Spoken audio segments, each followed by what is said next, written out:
Hello बच्चों, let's see the question. Which part of our eyes helps us to focus near and distant objects in quick succession? Now to answer this question first we will discuss here the key concept, and here the key concept will be image formation by human eye. तो जो हमारे पास image formation होती है by the human आई, ये different parts की help से होती है. और ना यहाँ पे अगर हम बात करें ह्यूमन आई की, तो इसके डिफरेंट पार्ट यहाँ पे अवेलेबल होते हैं.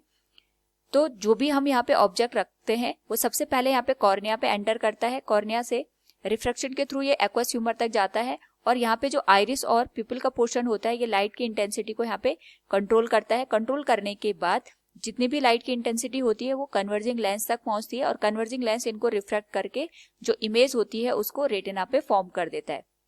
नाउ इस पर्टिकुलर केस में चाहे हम ऑब्जेक्ट यहाँ पे पास में रखें या हम बहुत डिस्टेंस पे रख दें, तो दोनों ही केस में जो इमेज होगी वो हमारे पास यहाँ पे रेटिना पे फॉर्म होगी. नाउ यहाँ पे जो हमारे पास लेंस यूज होता है, इसकी जो फोकल लेंथ होती है ये चेंज होती है according to the distance of the object, और यहाँ पे इनको चेंज करने का काम करता है सिलियरी मसल्स. तो जो सिलियरी मसल्स होती हैं इनमें कॉन्ट्रैक्शन और रिलैक्सेशन की कंडीशन होती है. जैसे सपोज ये हमारे पास लेंस आ गया, ये इसके साथ सिलियरी मसल्स लगी होती हैं.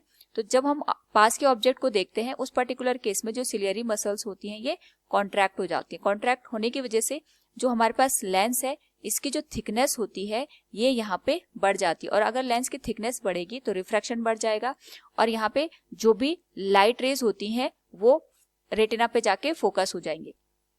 इसी तरीके से अगर हम बात करें यहाँ पे, अगर हमें डिस्टेंस ऑब्जेक्ट को देखना होता है उस पर्टिकुलर केस में जो भी हमारे पास यहाँ पे लाइट रेज होती है जब वो एंटर करती है तो जो हमारे पास सिलियरी मसल्स होती हैं ये यहाँ पे रिलैक्स कंडीशन में आ जाती है, और जब ये रिलैक्स कंडीशन में आ जाती है तो जो लेंस की थिकनेस हो जाती है हमारे पास वो कम होती है. लेंस की थिकनेस कम होने से यहाँ पे जो फोकल लेंथ हो जाती है हमारे पास वो बढ़ जाती है, और जो भी हमने यहाँ पे ऑब्जेक्ट डिस्टेंस पे रखा होता है उसकी जो इमेज होती है वो यहाँ पे रेटिना पे फॉर्म हो जाती है. तो चाहे हम ऑब्जेक्ट को यहाँ पे पास में रखें या ऑब्जेक्ट को किसी डिस्टेंस पे रखें, उस पर्टिकुलर केस में ही जो सिलियरी मसल्स होती है उनमें कॉन्ट्रैक्शन और रिलैक्सेशन की जो प्रोसेस होती है इन्हीं की हेल्प से जो इमेज होती है वो रेटिना पे इजीली फॉर्म हो जाती है.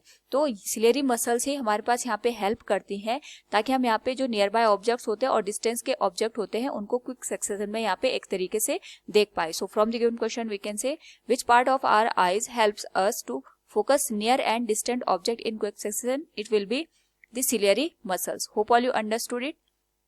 Thank you and best of luck.